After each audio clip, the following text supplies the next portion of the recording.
Revenons à notre question initiale. Pourquoi avons-nous une grande variété de teintes de peau dans les populations humaines? Au cours des 2 derniers millions d'années, les hominines ont vécu dans un climat de plus en plus frais et de plus en plus saisonnier qui a refaçonné leur habitat et refaçonné leur mode de vie. Ils ont fait face à des conditions qui étaient parfois très difficiles. En bons chasseurs-cueilleurs, ils devaient suivre les troupeaux d'animaux qui eux-mêmes devaient être constamment en mouvement. Nous avons parlé plutôt de 3 grandes dispersions d'hominines hors de l'Afrique, toutes faites par des espèces du genre Homo. Ces espèces avaient donc acquis la morphologie qui leur permettait de réagir à des impératifs climatiques et alimentaires.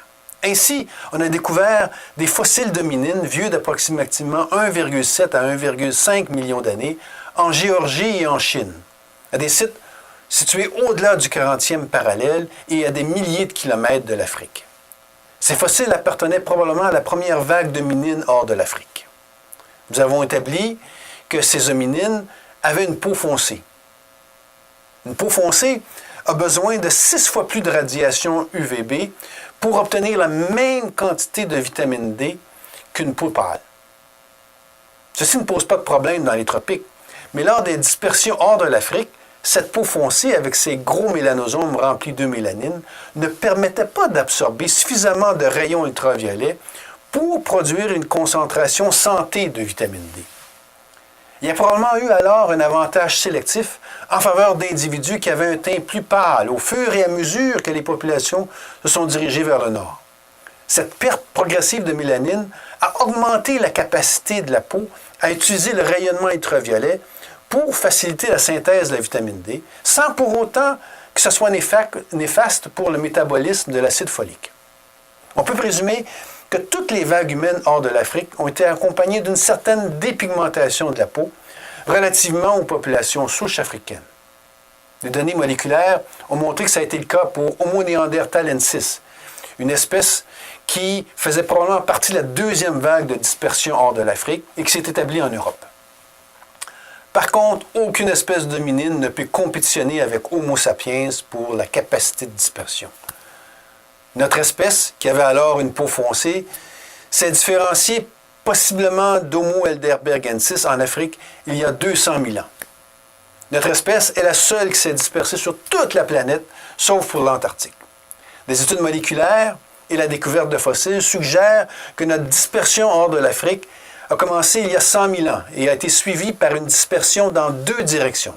Une vers l'Australasie, qui date d'à peu près 70 000 ans, et une autre vers l'ouest, ou vers l'Europe, qui date de 40 000 ans. Une légère dépigmentation de la peau a probablement eu lieu en même temps que ces premières dispersions nordiques. D'un point de vue moléculaire, nous savons que cette dépigmentation s'est produite indépendamment dans l'Est et dans l'Ouest, avec les résultantes que l'on voit si on compare aujourd'hui les populations asiatiques et européennes. Par la suite, ces 2 populations ont envahi leurs régions nordiques respectives, et ça, il y a probablement 20 000 ans. Des groupes d'individus de la population de l'Est, par exemple, ont suivi les régions côtières de l'Asie, sont passés par le détroit de Bering, il y a approximativement 15 000 ans, et ont envahi les régions côtières de l'Amérique du Nord. Il y a 10 000 ans, tout le continent américain était colonisé par Homo sapiens. Dans les zones où il y a eu un déficit annuel de rayons UV, la colonisation par les humains a été rendue possible en compensant les déficiences en vitamine D par l'alimentation, que ce soit la chasse, la pêche ou la domestication. Ainsi, la dépigmentation a atteint un summum au nord de l'Europe et de l'Asie. Pour plusieurs de ces populations nordiques, les gros mélanosomes producteurs de mélanine ont laissé la place à de petits mélanosomes producteurs de phéomélanine plus pâles, dont les qualités protectrices de la radiation UV sont nettement inférieures à l'eumélanine. Il y a eu une sélection intense en faveur des individus à peau pâle. Tout cela pour maximiser l'exposition aux ultraviolets, beaucoup moins intense dans cette région, et maximiser la synthèse de la vitamine D. Le cas des Amériques illustre de façon remarquable un autre aspect de la pigmentation de la peau. Les individus à peau relativement pâle, si on les compare avec les populations africaines, qui étaient en provenance de l'Asie, qui se sont dispersés en Amérique du Nord et qui se sont établis dans les régions tropicales des Amériques, ont aujourd'hui une peau plus foncée que les populations du Nord. cette repigmentation de la peau ne s'est pas faite par une sélection intense pour des mélanosomes pleins de mélanine, mais par une sélection pour des individus capables d'un bronzage plus intense. Ce bronzage étant sous contrôle génétique. On a calculé qu'une population humaine, et ceci en autant que la taille de cette population ne soit pas trop grosse, que la force des pressions sélectives soit élevée, peut prendre de 10 000 à 20 000 ans pour évoluer une peau dont la pigmentation est optimale face à son environnement. En conclusion, la teinte de la peau est sous l'effet de plusieurs gènes et elle est une adaptation face au rayonnement ultraviolet pour maximiser la synthèse de la vitamine D et pour protéger l'acide folique.